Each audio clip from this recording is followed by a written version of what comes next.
Hello, it is Ryan, and I was on a flight the other day playing one of my favorite social spin slot games on ChumbaCasino.com. I looked over at the person sitting next to me, and you know what they were doing? They were also playing Chumba Casino. Everybody's loving having fun with it. Chumba Casino is home to hundreds of casino-style games that you can play for free anytime, anywhere. So sign up now at ChumbaCasino.com to claim your free welcome bonus. That's ChumbaCasino.com and live the Chumba life. Sponsored by Chumba Casino. No purchase necessary. VGW Group. Void where prohibited by law. 18 plus. Terms and conditions apply. Alrighty then. If you guys didn't already know, my name is Mike the Intern. How are you? Thank you. Lifelong Chiefs fan, and of course a DJ on a classic rock station here in Springfield. We've got a couple of guests to bring up here on the stage tonight. The first guy that I'm going to introduce to you is, hold on one second, let me bring this down just a second. The first guy I want to introduce to you tonight is my partner in crime. I get a chance to wake up with this guy every single day during the week. And I don't know if you know this, but when you wake up at 4:30 in the morning, the first person you get to see in the morning is this guy. You know it's going to be a good day. Every single day. My man, your man, a man that needs no introduction, Mr. Ned Reynolds, everyone. And I will promise you, gang, if you can hear me all right, I will promise you I'm only half sober, and he is not sober at all. No, I'm not. Not at all. We're gonna get him to his chair, and that's where he's gonna stay all night. So, yes, were we talking about being sober? No, not. The next guy we're going to introduce, it's been a really great pleasure to have him join the Chiefs Radio Network. He has been extremely, I just really like the way his football mind works and how he brings so much knowledge from a player's perspective to the broadcast. And I think that's something that we've all learned from the last few years of listening to him with the broadcast. And I think what he brings to the table is just incredible. Ladies and gentlemen, put your hands together for Danan Hughes.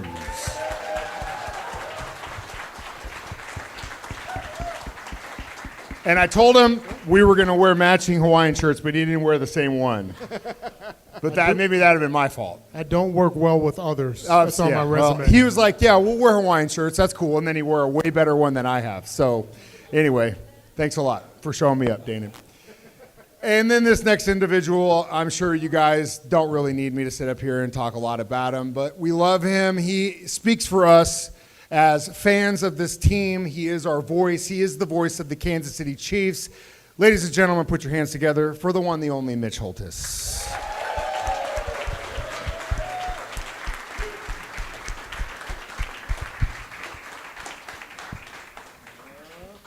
Check, check. All right. Okay, everyone sit down. Let's ask some questions.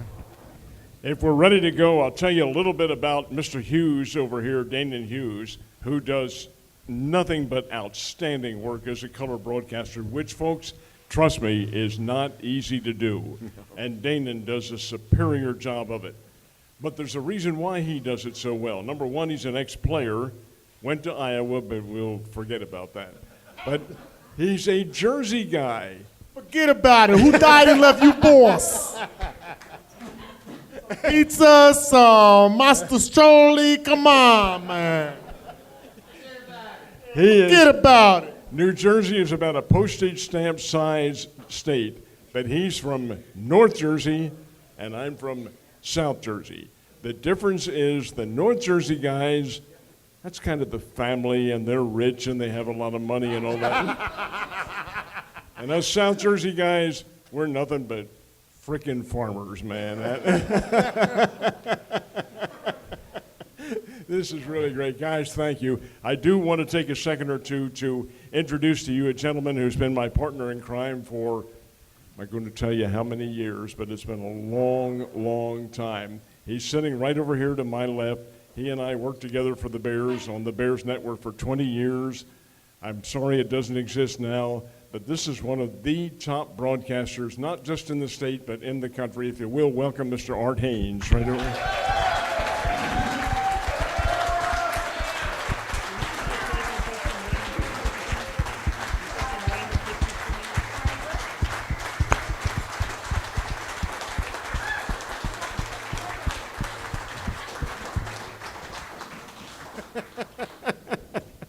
And we'll get that mic over to Art because he'll certainly have some pointed questions for you guys. First of all, I need to tell you this. I had the opportunity. Well, first of all, we need to. How cool is it that we're here tonight with the guy who is the original Shepherd of the Hills, Ned Reynolds?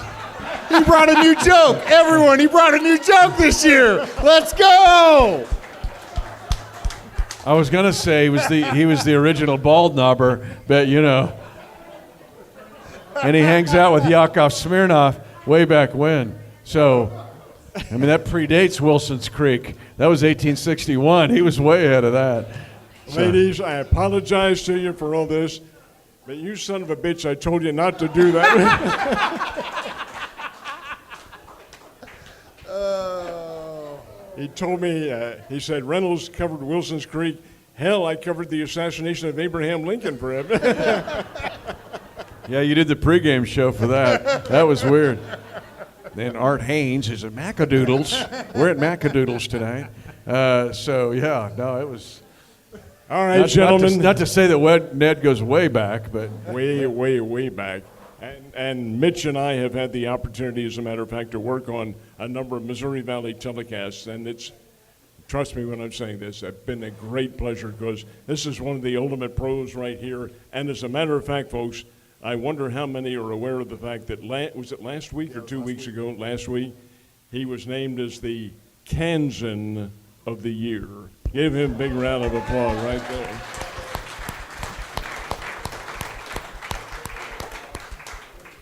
And I got a ticket one time in Lanigan, Missouri. That's the only thing I got in Missouri. And I'm glad I wasn't in Iowa because Caitlin Clark would beat me by 50 points. Now you're talking. Okay, guys, the training camp's open. Really, the second day of full drills have gone on up at St. Joe and Missouri Western. Danan, start with you. You're a former player. What's your impression of what you see, and is this a team that's capable of a three-peat? Hit somebody in the mouth. You asked. Good. That's I did. No, that's I did. where my mind goes, Ned. No, I feel like what's been so impressive about this organization, I remember watching the Super Bowl, as we all have. I remember going into the locker room. I remember the conversation. So my job as the color analyst is I do the pregame show. Hopefully you listen to it. I do the game with Mitch. Mitch tees me up. The absolute best in the business, no question. Makes my day easier, makes my job easy. Obviously, the play on the field makes it easy for both of us to some extent. And but the culture is the key. And then I go into the locker room. Clock hits 0. I go down to the locker room. I interview 2, 3, 4, 5 guys, however many the radio needs for the Super Bowl, more than normal. And then I'm done. And what was so interesting to me, what was so empowering to me, what was so encouraging for us in the Chiefs Kingdom is how immediate the talk was about a three-peat. It was so cool. It almost was uncomfortable to an extent because, like, I never made it to the Super Bowl, so I'm thinking, like, you should relish in this, like, longer, like a little bit longer, and soak it all up. But those guys were laser focused on history, making history. That was so cool to be a part of, all the way through the post-game party, all the way through the extra beverages and the extra beverages that happened after that. So I feel like because it's been on the minds of everybody, because it's been on the mouths of everyone, because they are so confident in speaking in a day and age, even going back to when I played, where you don't want to give anybody bulletin board material. You want to stay humble. No, you can go out and shout to the rafters that this is what your goal is, and I appreciate that. I love, it's not trash talk, but I was a trash talker. Mitch knows. I was a trash talker. But I appreciate guys that just lay it all out. Like, here's what we want. You come and take it from us. Somebody else come and take it from us if you dare. And that kind of seems to be the mindset. I wish everybody could see what I've seen the last 100 days. And Danan's right. And first of all, he was incredible last year, especially during the playoffs. I thought he went to a completely different level. I'm just looking at him like, dude, this guy's on fire. It's so fun to be with him and to work with him and just to have the chemistry with him. So, Danan Hughes, his number with the Hawkeyes was 3. His number with us is 383. I call him Jersey Tough 383, JT 383. What's up, JT 383? Hey, forget about it. Or American Gangsta, or whatever you want to call him. Ned, and everybody here, I'm telling you, we're going for it. And you don't have to get a pom-pom. You don't have to cheer. All I see from these guys is the look in their eyes. Within seconds last year, and Danan's right, and you've now seen the video, within seconds last year of winning the game, Mahomes finds Chris Jones. And he said, you're not going anywhere because we're going for a three-peat. And Chris was going to be the biggest free agent in the NFL. We forget that happened. He was the biggest free agent signing by any team in the league. And now with Aaron Donald retiring, he is the best interior defensive lineman in the league. So that's where it started. But through OTAs, through the mini camps, I'd see these guys every day, and the look, this kind of glazed look in their eyes is, oh my God, we got a shot at this. I was on with Wyatt and Art last week, I think it was, or whenever, and I even put it out from a practical standpoint. We won last year. We went 5-4 at home. You think we're going to go 5-4 at home this year? We had 45 drops that led the NFL. Are we going to have 45 drops this year? No!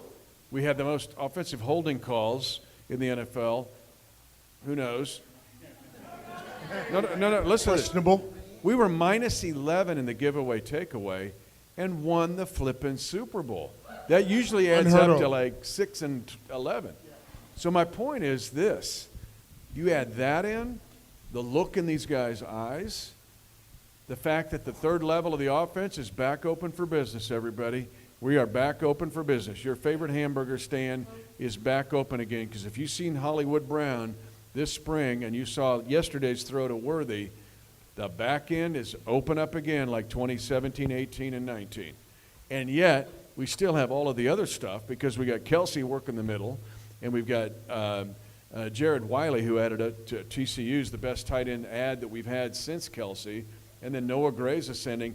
But what I'm really excited about is our defense could be even better. Yeah.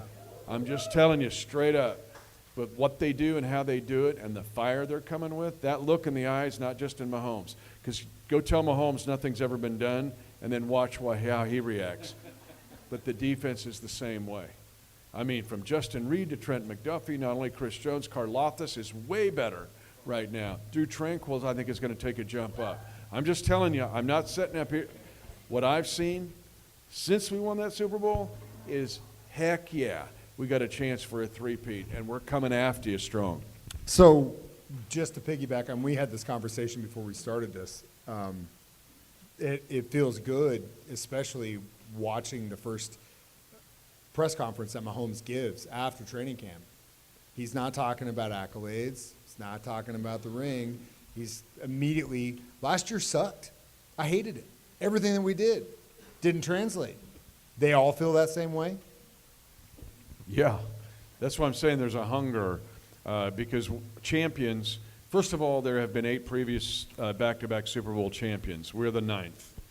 And as I mentioned on the air, and we were talking about it, I was trying to go, how do you think of the stuff you say? And it's like in the middle of the night, staring at the ceiling fan. And I was trying to think, well, it's not quite 20 years. You don't say, well, the first time in not quite 20 years. But I thought, how many days has it been? And it was 6,944 days since a team had won back-to-back. But let's take this step further. Of the 8 previous champions, none of the 8, talking about a three-peat, ever made it back to the Super Bowl. 3 of the 8 never made it back to the playoffs. So it's going to be super hard to do it, but this crew is all about that. They were that way last year, okay? You got the Slaying Dragons girls back here wearing the slaying dragon shirts. That's from like going into Baltimore and be slaying some dragons, right? Well, that's the way these guys are wired. And it's not just on the offensive side, it's the defensive side as well. You have some interesting nights if you're looking at a ceiling fan and come up with 6,498 nights since they, God, that's not good, Mitch. I live a strange life, Ned. I will say this. With all the one-liners and the great tags and the great calls, I'm standing. Most times I'm sitting because we really both can't stand, and like we have a dynamic in the booth because he's so animated that I have to be the straight man. Because if we were both animated, we'd need surgery after the season, and we'd probably need new computers and laptops and everything. So I have to defer the energy to Mitch. But when you hear all the calls, it is straight off of his dome. Like, it's straight out of his brain. Like, I can see his notes, and they're not there when he's coming up with the different stuff. Now, he's probably rehearsed it in his brain. He's got an incredible memory. He tells me stuff about my career. I'm like, dang, did I do that? Like, I didn't even know. But it's an amazing feat to watch the energy he brings in the booth before the kickoff, through the game, all the calls, all the energy that you get. And we have had the luxury, especially, and I don't know if you remember this, but especially during COVID, we have had the luxury of hearing some other radio broadcasts. We've gotten accolades and credit from the NFL for our broadcast going back to COVID, where if you don't recall, you may not even have recognized, we were one of the few, if not the only, that never said we were not at the game. We always talked about the game, and it was purposeful that just because we were in was it San Diego then? No, it was L.A. L.A. then, in that first away game, we spoke about the game being in L.A., but we actually were calling the game from Arrowhead Stadium in Kansas City because of COVID. We got a chance to listen to other broadcasts, and they're like, oh, I wish I was there, and blah, blah, blah. Too bad we couldn't. And like from a listener standpoint, you don't need to know that. You kind of want to feel like we're part of everything that's happening. That just speaks to the professionalism and the synergy that we have between each other. It's been really cool. And when the screen went out and you couldn't see that, you felt like Ronald Reagan, didn't you? Well, we're playing the Chargers, and in overtime, we stop them.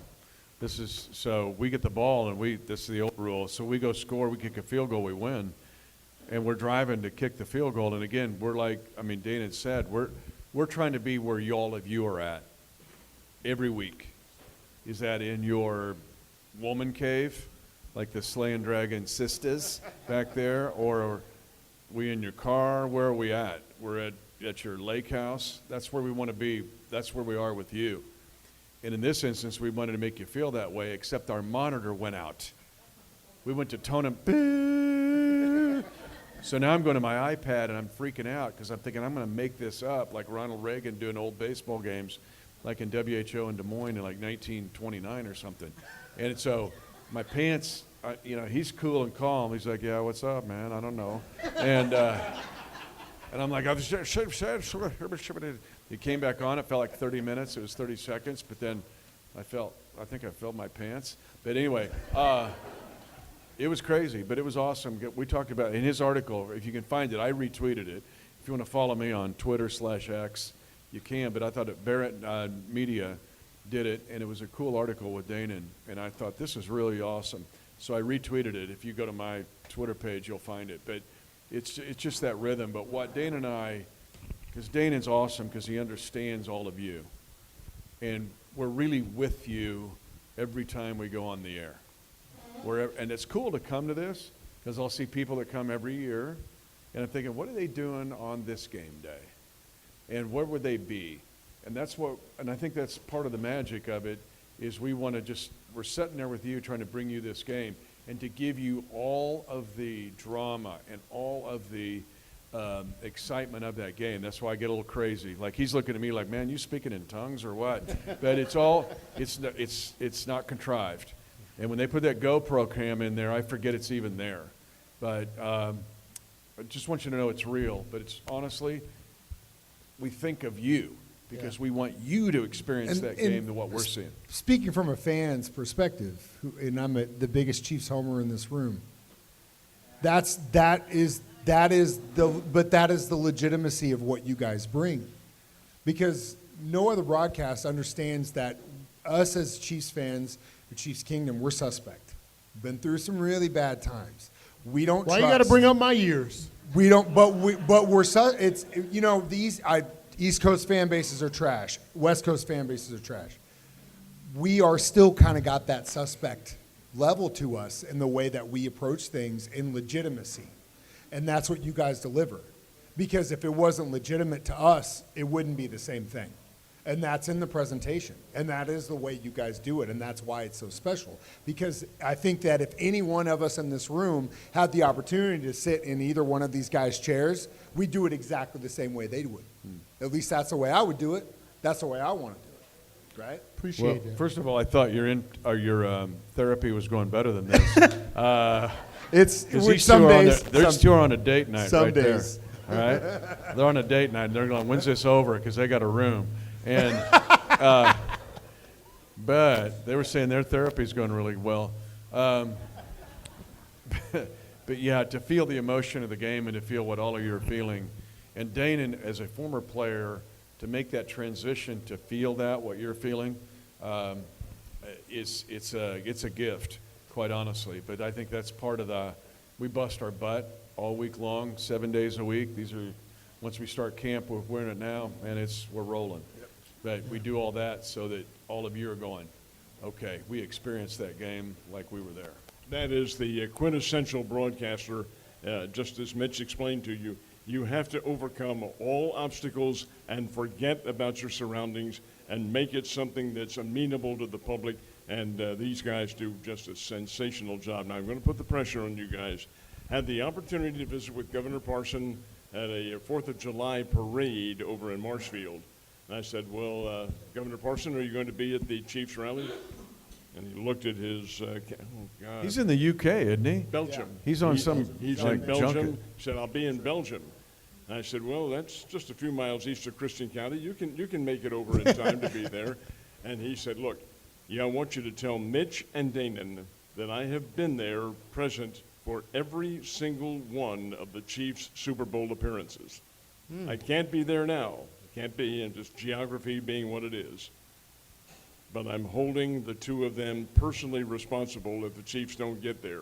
Therefore, the pressure is on your shoulders, guys, from the legislative effort of the state of Missouri. I do want to ask you a question that it does involve negativity in some respect. Danan, I want to ask you first.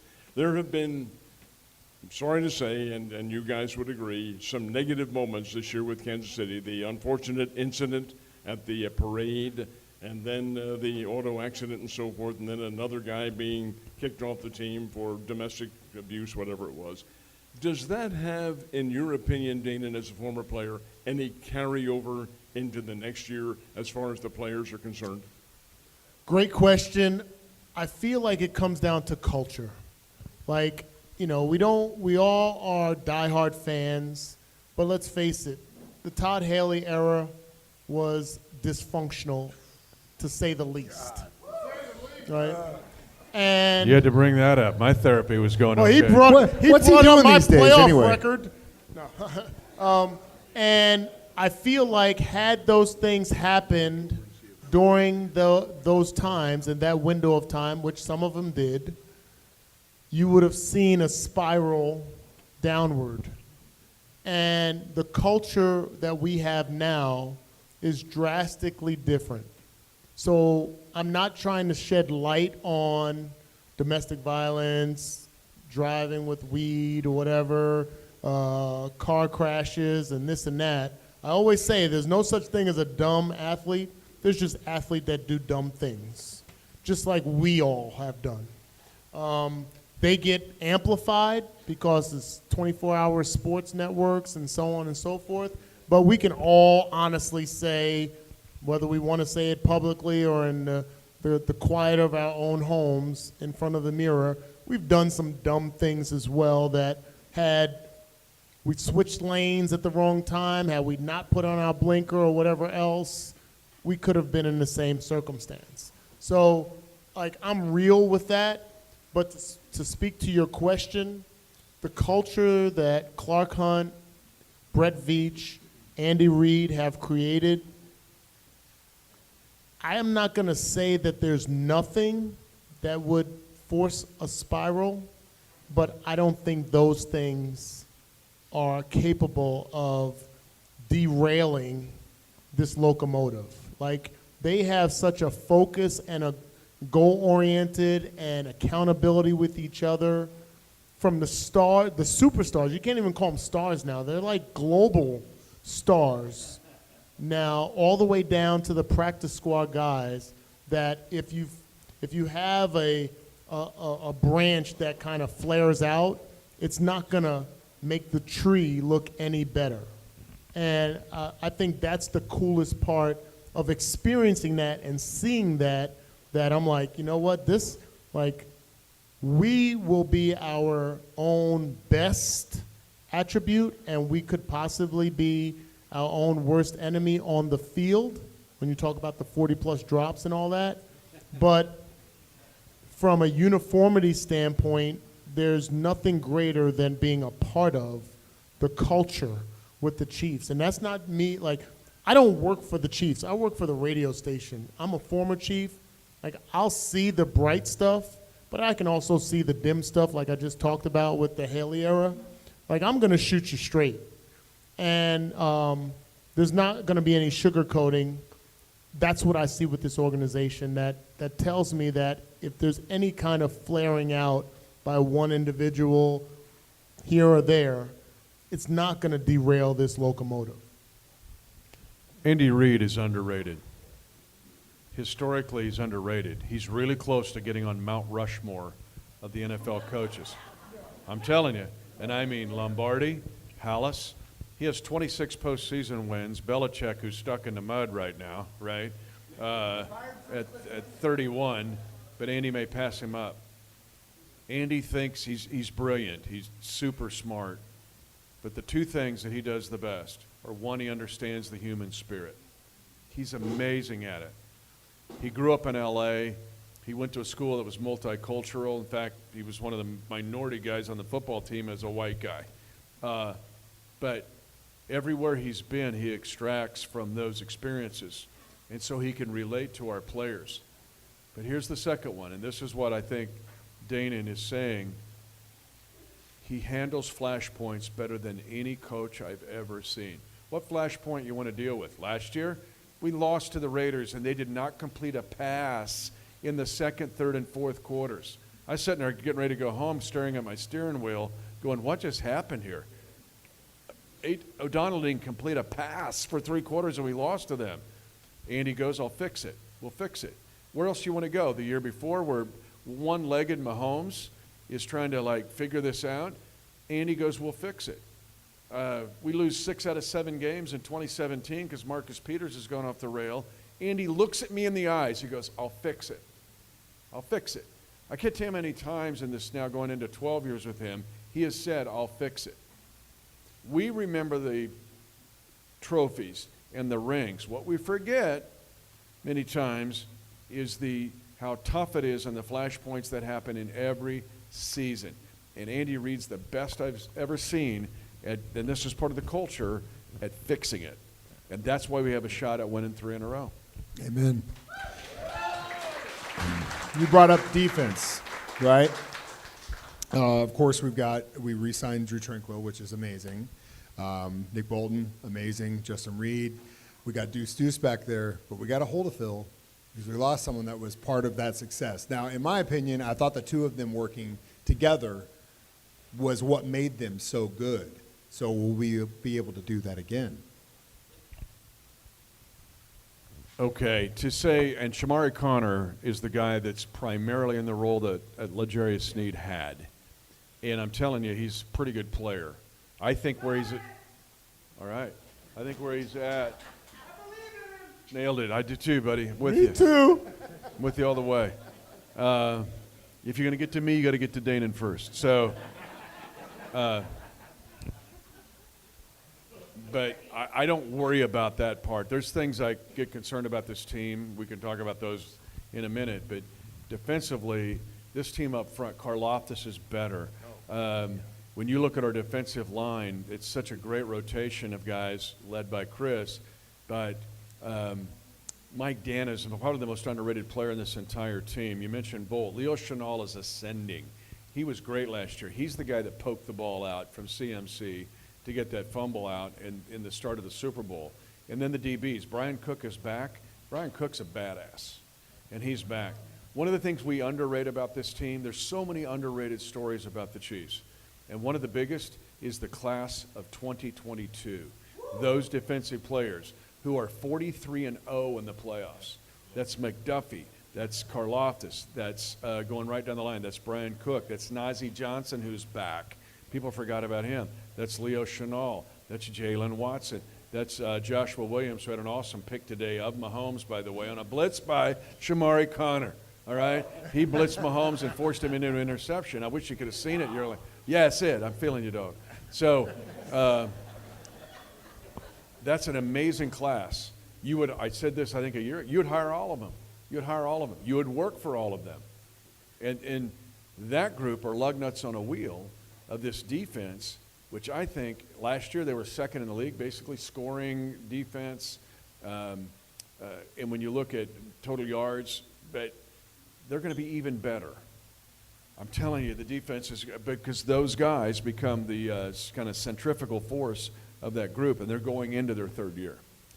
Mitch, the opening two games are a real, just a catalyst for the Chiefs in how they're going to do. Open up with the Ravens and then follow the Bengals. But they are both at home. These are home games, and that obviously helps the team quite a bit. But in your opinion, the both of you as announcers and journalists, is this the crucible?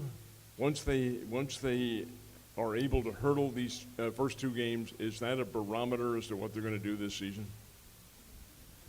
So I will say this, Ned, and we get this question every single year, multiple times. You talk about predictions, you talk about wins and losses, blah, blah, blah.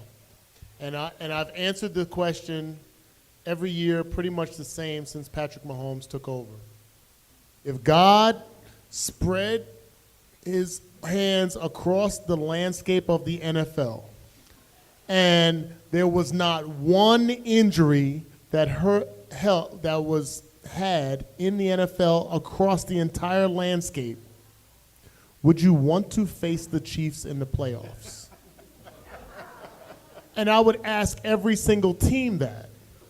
And I feel like most of them, if they put their ego aside, probably all of them would say no. And what the addendum to that is that these prior years was not, is they would say, well, we would want them on our field. They haven't played away from Arrowhead. Yes, we did. And we slapped two teams in the face doing so. Slay and Draga's sisters. Yes. So, I feel like when you talk about predictions and what they can do and what they're capable of and the obstacles and so on and so forth, it comes down to health, obviously, like it does with a lot of teams. But I like our chances just like every other year we've been here. And Mitch talked about the defense. When you think about some of the great defenses, the 85 Bears, the 2000 Ravens, we broke a record last year in 20 of 21 games, allowing 24 points or less. We broke the Ravens record, that was 19. We had 20. And like Mitch said, we've gotten better. So, I'm not afraid to say it. The goal is the goal. New Orleans, wear the beads. I'm going to flip my shirt up. So you throw me some beads in New Orleans.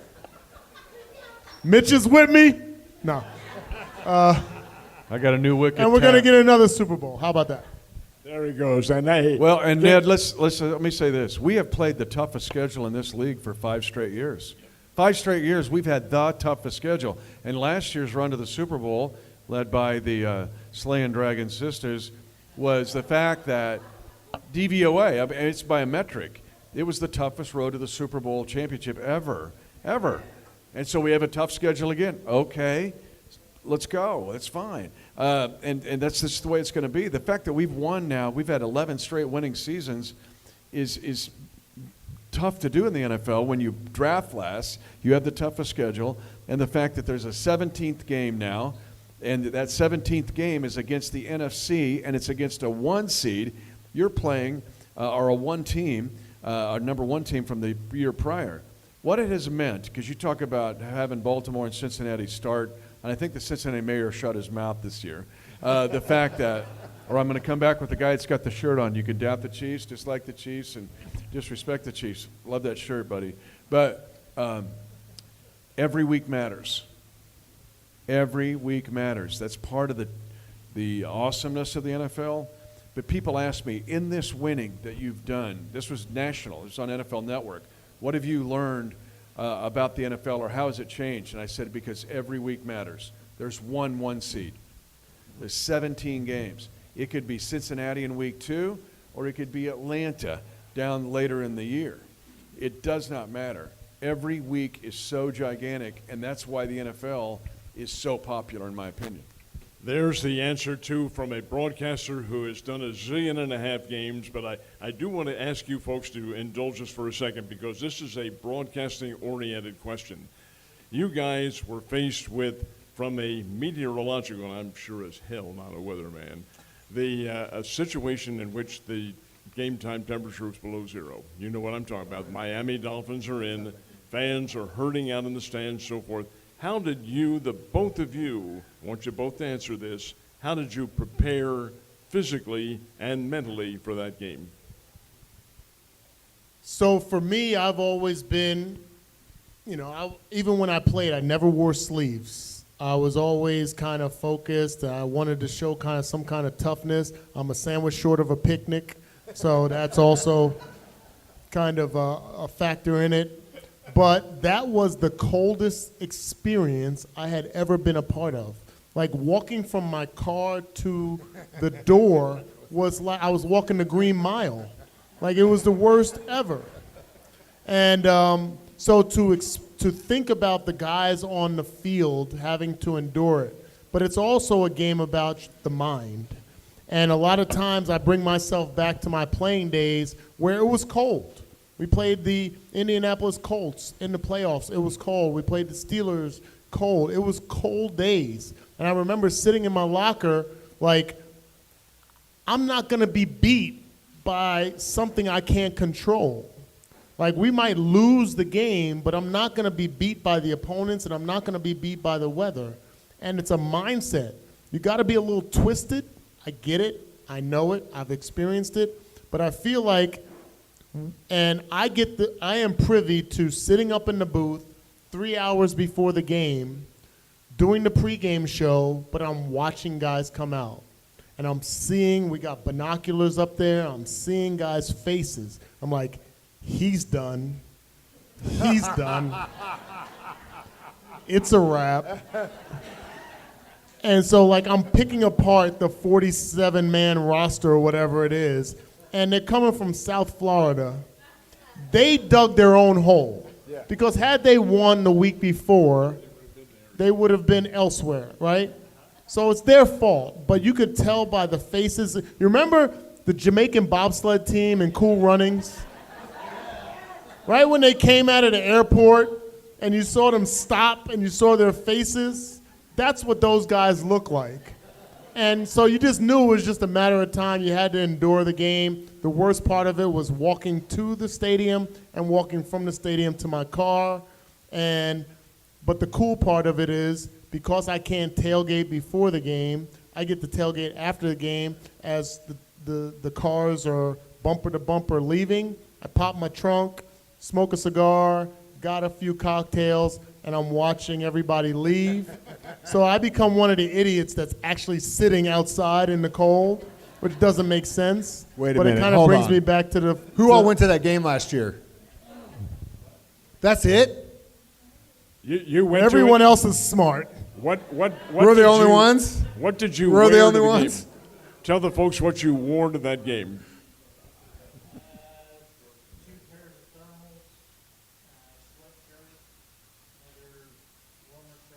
Come clean. You wore. No, wait a minute. You wore your 107. You wore your 10.7 Speedos, didn't you? You want 104.7 Speedos? McCabe Speedos. Are you a Speedo guy? You 104.7. What I was telling everyone before that game was, you ever been duck hunting? And if they said yeah, then I said, you know exactly how to prepare. You ever been duck hunting? No, don't go. You have no idea. You have no idea what's in was store bad. for It you. was Ned, tough. it was That's minus 28 wind chill. Yeah. The Duck fourth hunting. coldest game in NFL history. That includes all the Lambeau games. And that guy, I said one of the Slay and Dragon girls went to the game. She had her babies sideways, like the old planes, trains, and automobiles. Tough girl. I do a pregame show on the field before the game with Matt McMullen. I was telling this story. I had a bottled water, like a 17-ounce size bottled water. I had maybe like an inch of water in it. I was putting a little pregame mixture in for it. And that, by the time I walked from the 50-yard line to where we were doing this show at the 20, it froze. And I thought, oh my God, what planet are we on right now? And it was that freaky and that crazy. But our guys, much like they did as they walked into Buffalo, and we were running into pitchforks and RPGs. I mean, oh my God. Experience. They were waiting for us. And now, doing that post-game or pregame show, I had to come through the stands to get up to Danan. I'm running through the stands like this gauntlet of getting crap thrown at us. But that minus 28 wind chill game, our guys were so incredible in how they handled that, and the Dolphins wanted no part of it. Yeah. Going back to that Buffalo experience, so the booth is set up where the locker room is over there, we're behind the Buffalo Bills, and the best, most efficient way for us to get to the locker room so we can do the interviews and everything is to go down through the stands. So Dan is giving, Mitch, Dan is giving me a pep talk because I could snap. He's giving me a pep talk. He's like, Danan, don't say anything back. Just stay focused. He's like giving me, he's Marty Schottenheimer. He's giving me, pregame routine stuff. And we were walking against the grain. They're all pissed off. They're throwing stuff. They're cussing at us. We got our Chiefs stuff on. And everything in my being wants to talk so much trash. I really wanted, that's where, that's North Jersey, I don't know. I really wanted to just be to every one of them, but I kept my composure, I kept my cool, so I could get to the locker room without being bloodied. And, but it was one of the, you ever have that quiet time where it's so satisfying? It was like I was in a different zone, I was kind of in la-la land, walking through, la-la-la-la, and everybody's like, throwing every finger up at me. And I got there, it was just it was like a relieving. It was like I was at a spa. It was cool. And then we had to go to Baltimore. We come out of that, and then we go to Baltimore, Yes. and they're waiting with pitchforks and everything else. What a run! And then we go to San Francisco and Vegas, greatest team ever. San Francisco is the greatest team ever. Didn't know the overtime rules, but they were the greatest team ever.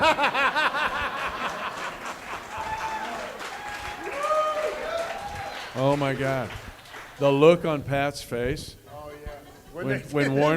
When Warner goes, we'll take the ball, he's like, what? Did I hear that right? And the official actually asked him again, you want the ball? And Pat's going, you've seen it, you've seen the clip. Yeah. They want the ball, they want the ball. And then you see Kels going, they want it. That's exactly that run was crazy.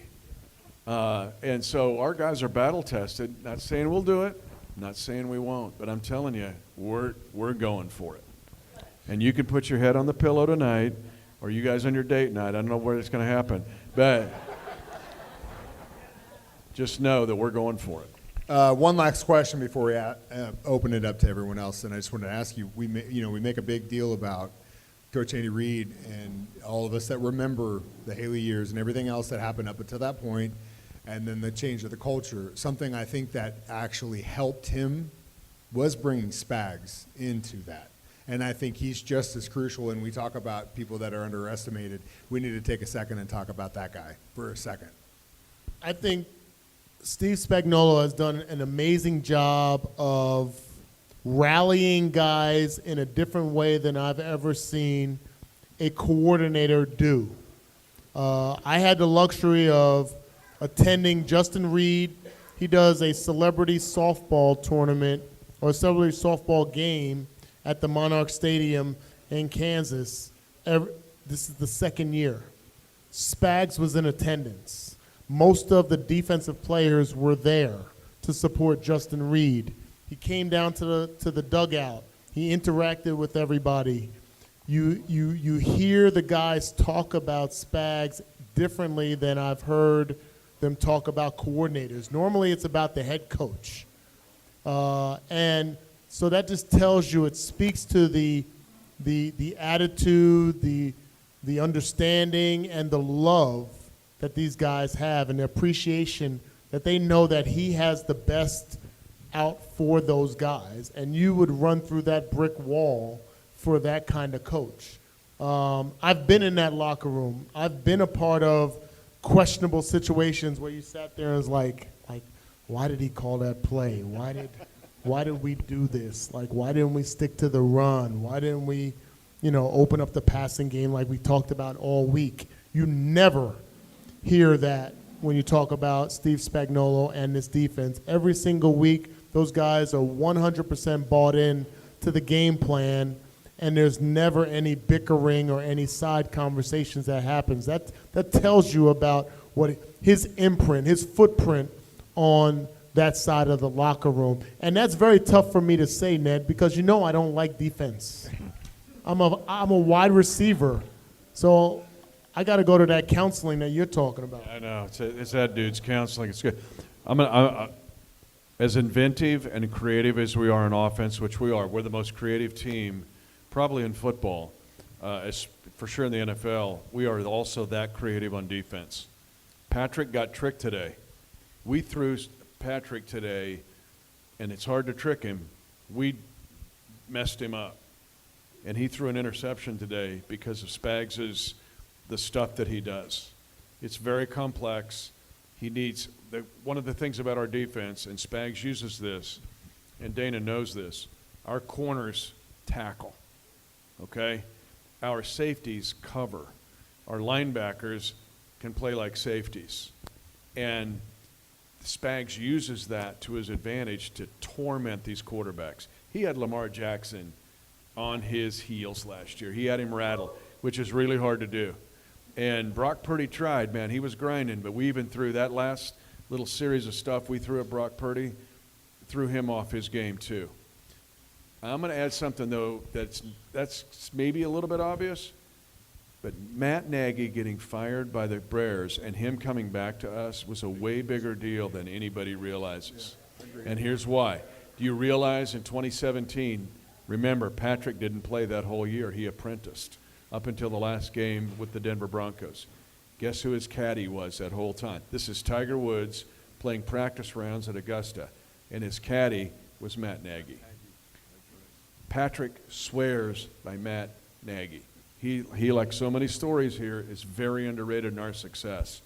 And it's not a coincidence that we have 2 back-to-back Super Bowl championships after Nags came to us, after being fired by the Chicago Bears. So it's a big deal with Nags and Spags and our crew. Don't think there's any question about that. Folks, we're going to open it up now to the audience, but first I want to bow to Mike, the intern over here, who has Mr. Haynes, and Arthur, if you will. Fire away, man. Brought to you by Macadoodles. Ooh, sore subject. So, Mitch, a guy I think that's very quietly a key guy that I'm glad we have back is Drew Tranquil. Talk about what he brings to the linebacking core. I had a great visit with Drew today before I came here. And he and I sat down and kind of just chopped it up a bit.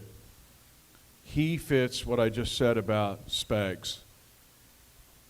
Super smart, super tough, but he's gone to another level. He was brilliant this spring and summer. He's been really good so far in camp. And we talked about that. And he said, one, it's the culture. He loves being in this culture. He was 4 years with the Chargers. He goes, it's amazingly different. But he said, I'm also learning the scheme, the system. I'm asked to do more things. I feel like there's a real challenge to elevate my game. But he goes, I've never been in a better place in my life as a football player, as a person, than I am right now. I expect Drew Tranquil to have a huge year for us. And yes, and here's the other thing people forget about. We played 8 games last year without Nick Bolton. That's right. He missed 8 games. You think Nick's going to miss 8 games? Probably not. Drew had to fill in for him and did a really good job. So, I mean, Drew's big time. Could be a Pro Bowler. And like him or not, his alma mater is Notre Dame. And while they don't win championships every year, they are super involved in producing outstanding football players every time and smart players. Let's open it up. Anybody have some questions? Mike? One back here. Hey, Mitch, Danan, welcome back to Springfield again. Kind of a two-part question, both about special teams. We had the new kickoff rule. Who's going to be the guy to kick off the ball that Thursday night? Is it going to be Butker or is it going to be Reed? And the second one, how's the punt god looking? Okay, first of all, did you listen to the conversation I had last week with Wyatt and Art on air? Anybody hear that? Okay. Oh, my God, you just asked the question of the night. And I'm going to let Danan answer first, and then I'll jump in. It is the rule nobody is thinking about, and it's the most drastic rule change in this league, if not ever. Some have said since instant replay, and none of us are thinking about it. Mm-hmm. We're going to work on it again tomorrow. I charted 53 of them, 53 repetitions in this new rule that our guys ran this spring and summer. And I watched all 53. Oh, my gosh. I'm going to let Danan talk, and then I'll come back. It is like, I gave this analogy, it's like changing our national currency to Bitcoin only on Tuesdays. It is so dramatically crazy different. You've asked the question of the night, and I'm going to get to that, but I'm going to let Danan talk first because this is his forte, because he made a big living doing special teams. Yeah, so I'm a former special teams knucklehead. As I mentioned, a screwdriver short of a toolbox, and I love it. I love the new rule. I love how they're implementing the action of the game. I did not like them legislating it out of the game. I understand that it was supposed to be from a player safety standpoint. They didn't care about us when I was down there and had all those concussions, but I understand. Now, if you think back to this amazing run that we've experienced, what catapulted us to this point of experiencing 3 Super Bowls, 4 and 5 years, was a McCole Hardman kickoff return when we were down 24-0 against the Houston Texans. And the fact that, for the most part, that has been legislated out of the game because you could just power kick the ball through the end zone, which most teams did. There's a guy going in the Hall of Fame that is Devin Hester, that is primarily because of the kick return. We just had a guy last year go in the Ring of Fame in Dante Hall, which was primarily because of kick return and the excitement, the momentum shift, everything about that, the fact that you can't leave your seats because you don't know what's going to happen was key. As far as answering your question from a kicker standpoint, here's my opinion. Doesn't mean I haven't been up to training camp. I haven't seen OTAs. I know Dave Tobe is as dialed or more dialed into that than any other coach in the NFL. So I will always put my trust in Dave Tobe. I get a chance to talk to him every week. Because of the precision nature, it would be nice to have Justin Reed be the kicker because he'd be the safety. He'd be an extra guy that would be able to tackle. I'm not saying that would be a wrong decision. I wonder about that because of the precision part of having to kick it within the yardage specifically in order to not kick it into the end zone or allow it into the end zone, et cetera. Mitch may have a different spin on it, but I feel like Harrison Butker would be more precise, would have the opportunity every single day because that's his only job, is to kick within the boundaries, inside the numbers, outside the numbers, being a sniper in that way. I feel like that could possibly be a better circumstance, but I would not close the door on Justin Reed being a guy back there that would also kick and be that safety just in case a returner squirted through the front line and was off for a touchdown without safety being able to track him down. Okay, this is crazy. Now I'm going to explain the rule real quickly because once you see it, you're going to go, what is this? Whomever is kicking where they always kick from the 35, going this way, right, that far, and arch the end zone. He's back there now by himself. The kickoff coverage team is standing at the 40, basically, 15, 25 yards from him. And they're standing here, and they cannot leave until the ball is touched or hits the ground. The landing zone that Danan's talking about is from the 20 to the goal line.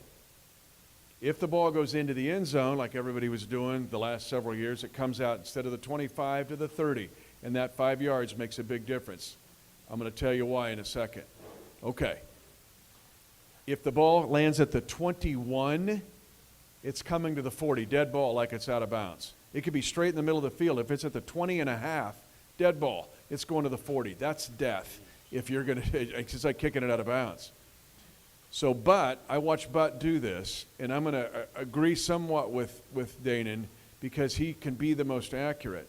But the kick you want to make is a kick that's a knuckleball, backdoor slider that the returner cannot handle, that bounces past the 20 and before it hits the goal line.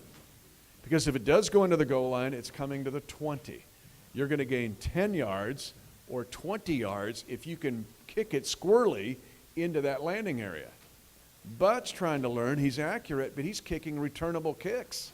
They're catching the ball, and hang time means nothing anymore on a kickoff. It's over because these guys cannot leave until they touch or catch the ball. The blockers who are 10 yards from them, it looks like a skirmish line at Wilson's Creek, is that they're only 10 yards away. Danan would love this, but they're only 10 yards away. They can't move until the ball is touched or hits the ground. So it's a skirmish line that's crazy. But you can't kick a returnable ball because the returners are getting a full head of steam before these guys who can't leave until the ball's touched, before they can get down there to even get – the ball's coming out to the 35. So if Butt's going to do it, he's going to have to kick like some backdoor slider knuckleball thing that's hard to handle. And Tobe has said it's almost 40% in the XFL that use the rule – the kicker has to make the tackle. Here's what I've noticed watching this 53 times of us doing it. Your backside guys, if I kick it to the numbers on the left side of the field, my guys on the right side covering are not even a factor because he's out so fast with the ball, they can't get there in time. So is this an advantage or disadvantage for us? I was on Art's show and I said it's both. It could be both. Now here's why it's an advantage. Our average return on working these 53 times was out to about the 33-yard line. That included touchdowns because guys couldn't get there in time. So could Jay Reed kick the knuckleball backdoor slider in that landing zone and make it bounce crazy, and then he's the tackler? Don't forget Louis Rees-Zammit in this. All right? But you got to burn up a roster spot for the rugby dude? Maybe. He hasn't had pads on yet. We're going to see. But he's got the idea. If you've watched rugby, they run for a while, then they kick this crazy kick. He can kick the knuckleball crazy kick, but can he make a tackle? But here's where it's a positive for us. Last year, I looked at every drive we had starting if we got the ball at the 30, moving, so we had to go 70 yards. We scored 53% of the time when we got the ball at our minus 30. That included 17 touchdowns, 16 field goals, and 10 kneel downs. either the end of the half or we're in ahead of the game. So take those numbers and give Mahomes the ball at the 30, our chances of scoring in just 5 yards to 7 yards goes way up, way up. And so we could score even more with this new kickoff rule. It's crazy. Wait till you see it. Huddle. I mean, we're going to try to explain it as best we can, but it's like learning Mandarin Chinese your first day of kindergarten. Yeah, there's also a dynamic of, and I'm going to be interested to see, I'm going to be paying attention to specifically in if you are the return unit, and the kickoff unit cannot move until he catches the ball. Are the returners watching the kickoff unit, or are they peeking back for the returner? Because as a former returner, I'm looking for every inch I can get, every step I can get. If I can't move, but you're looking back here, you're peeking, and then you're turning when he catches, even though it seems like that's an insignificant amount of time, that's 1, 2, 3 extra steps that I get on you because you peeked, caught it. By the time you come back here, I'm almost past you. We were working on that very thing yesterday. That very thing.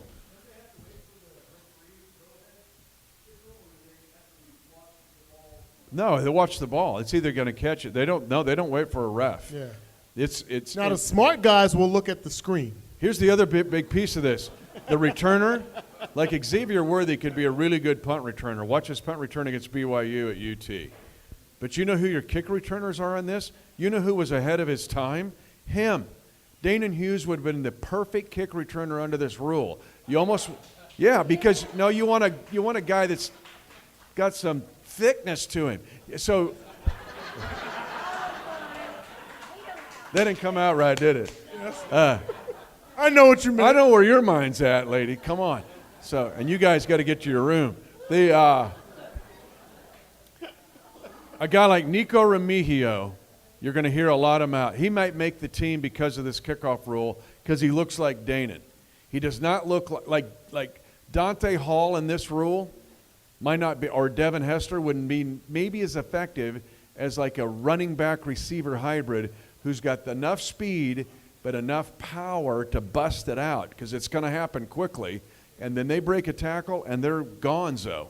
So the returners in this who could make the team because of it is wild. Like we just have rewritten stuff here that, again, nobody has thought about here, and wait till you see it. You just made the very interesting analogy there. I was going to ask you, what is the decisive factor on the rugby player making the team? What is the catalyst? What will decide it for him? Well, one, he's got to be you only have – Danan said you only have 47 guys suited up on game day. And you only have 53 in the roster. You have 16 on the practice squad. Okay. There's essentially 69 guys that become 53 that become 47. Are you going to burn up a spot for a rugby dude because he can kick the knuckleball backdoor slider? I don't know. Can he do other stuff? The deciding factor is how much can he do in special teams. Can he be the one cover guy that Danan's talk about? Can he be the returner? He might be the guy that returns it because he's got a little girth to him. So all those factors come into play here, but it's fascinating. It's more than just, it's a cute dude, like he's a rugby guy. Like this is a novel thing, right? And the ladies will like him. He's kind of a cute dude, right? Welsh. But I'm telling you that this rule gives him a 40% more chance to make our team than if he would have tried it a year ago. Yeah. It's wild. And so just stay tuned and watch this happen. We got one more final question. It's me, Ned. So since you guys are the walking encyclopedias of Chiefs history, with the recent passing of Abner Haynes, I've been thinking, who are the greatest Chiefs running backs in the history of the franchise?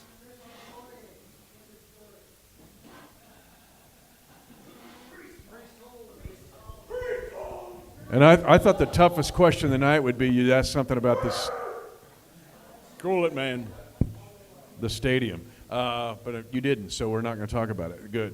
I don't know how to answer that one. Man, I played with Marcus. Obviously, it's always been tough for me to concede anything to Tom Brady when I played with Joe Montana. It's tough. I got to witness and practice with and play with and go to the coin toss and block for Marcus Allen, Priest Holmes, Jamal Charles. I mean, you know the depth of history at that position prior to those guys. Like, you look at some of the numbers and some of the big plays that Jamal made and Priest, it's tough to vote against those guys. Yeah, I mean, if I have a gun to my head, I'd probably put those two guys as in the lead category of running backs for the Chiefs history. I mean, people said, I mean, we could burst out names all night and they'd all fit. Yeah. But you know what? I'm going to squirrel out of the question, but I'm going to take you to another spot. Abner Haynes was way ahead of his time. Was he a running back or was he a receiver or was he both? And if you think about a guy like Jerick McKinnon and what he's meant to us in these 2 Super Bowl championships, he could protect. Was he a runner or was he a receiver? Well, he was all of that. It was fill in all the above. And that was Abner Haynes in the early 1960s. Abner Haynes was also an example of something I'm really proud of in our franchise. And he played at North Texas, so that's not an HBCU school. But do you realize a third of our roster that won Super Bowl IV went to HBCU schools? We were the first team to give chances to guys, regardless of where they went to school, or the color of their skin, or their background. And Abner Haynes is one of the underrated stories who was ahead of his time. Abner Haynes could play today with what his skill set was. It's like Bobby Bell. Bobby Bell was way ahead of his time. A backer, is he a pass rusher? He could do all that. He could cover. He was awesome in special teams. He could play today. But our franchise, just take some time and be proud of some things that our franchise has done that no other franchises did, or very few did, that goes back to those guys, or it goes to Danan, or it goes to our current guys. I get a chance to talk to our current rookies every year. Every year, part of their academy. I come in as like Professor Emeritus or something, like the old dude comes in. But I tell them these stories. And I tell them that jersey you're going to put on was a jersey that was put on by a guy from Grambling, or Prairie View A&M, or Morgan State, or Bishop College, which doesn't even exist anymore, or in North Texas, which wasn't a household name. And our franchise did that. And it's not told enough. But Abner Haynes, to me, lights all those lights. Because he was an incredible player that, again, was way ahead of his time. Otis Taylor and Junius Buck Buchanan and some of the other greats from historically black universities. That's exactly Thomas. right. Yep. Folks, we're running short on time. Mike, fire away, man. We are going to conclude this with a raffle drawing with these 2 lovely Super Bowl plaques that we Who have. else knows of an internship that's lasted 42 years? 20. Not there yet. Wow. Yeah, Are you getting nobody college else credit for knows. this? 716. 716. My man, come on. Oh, look at Give him a this. hand. Right down here. He is the winner. One of 5,000. I shouldn't have brought it up. Hold on 1 second. I know, I shouldn't have brought it up. 274 699. Thanks, Mike. Appreciate it. Okay. 699. All right. All right, my man. All right, there you go. Congratulations. You got it. Okay, for a second or two here. Now, we were going to sign it off, but the individual back there wanted, and this is a political question, do the Chiefs stay in Missouri or Kansas? You want to talk about this? Because I'll do this precursor and then I'll let him go. And then Keep in mind now, this is the It's not a Kansan of political the year question. right here. To me, it's not a political question, and you're going to get my answer in a second. Because I try to be real, I can understand, like, there's a different perspective. I feel like there's been 2 times, I think there's only been 2 times where it's been on the ballot for major changes, right? Major changes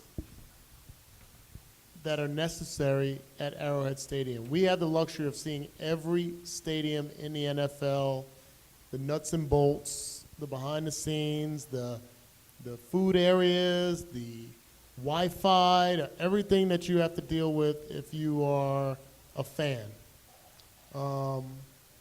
We had the opportunity in the past when they talked about the rolling roof and blah, blah, blah, voted down. We had this opportunity, voted down. I feel like, just generally speaking, how many times do you go to the well before you have to make a change, before a change is being made? Now, I'm not predicting that, but I just wonder. As everything comes to the ballot, you just wonder.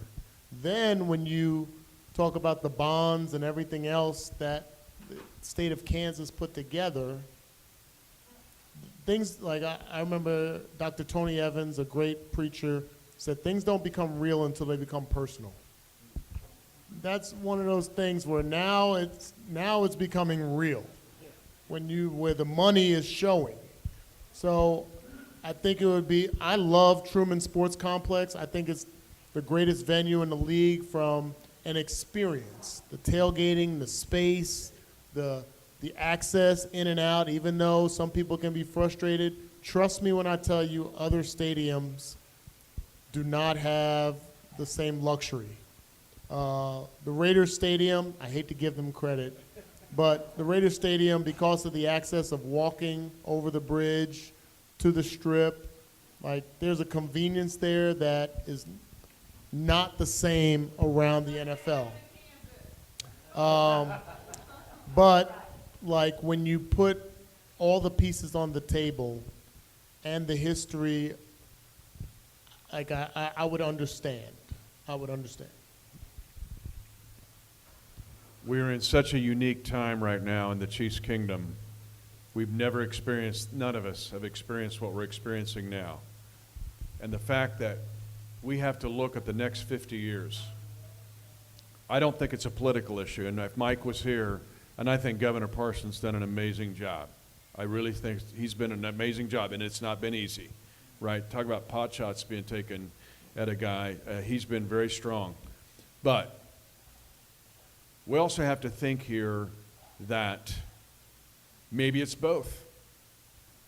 We have got to make Kansas City, to use this momentum right now that we're in, and when Kansas City in this momentum includes Springfield, it includes Topeka, it includes Omaha, it includes Lincoln. I go to all those markets. That's the kingdom. This is a hotbed.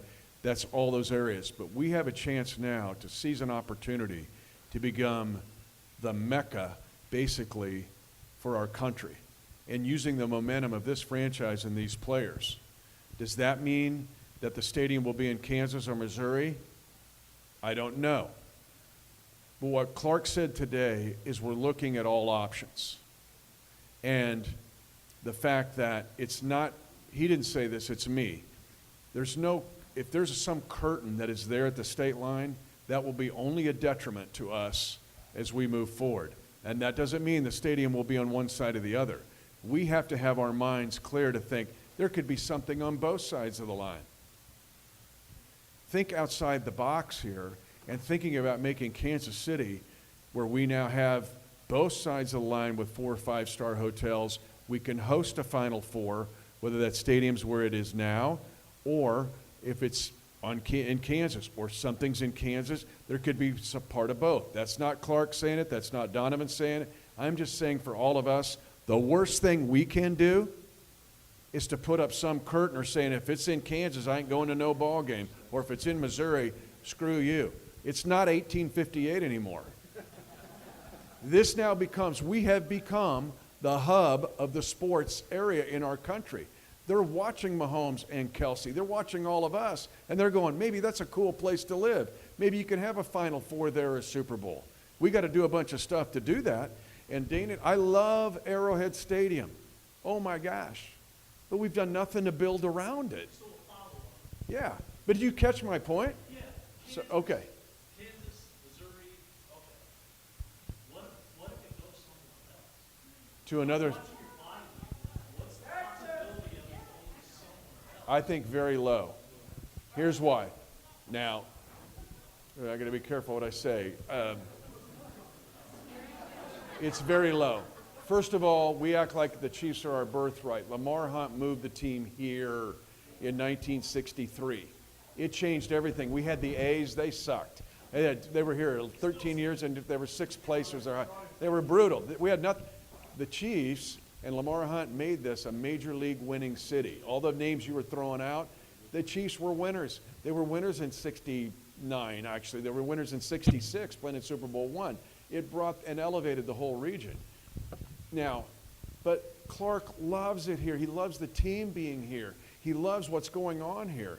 But that's why he's looking at the best possible solution, which could be a whole bunch of different things instead of saying, stadium's here, stadium's here.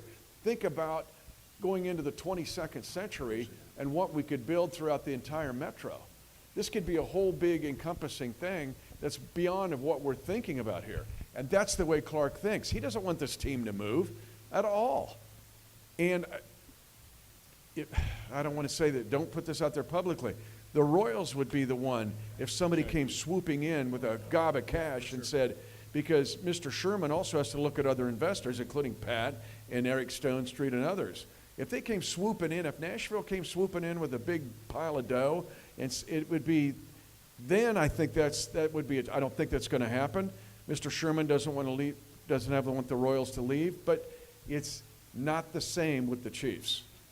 And so it's just way different in Clark's approach, our asset level. What are we worth now? 2-something billion? Like so we have to get creative and do something for the next 50 years. We have to do something for Brixton, who's the little baby boy of hers.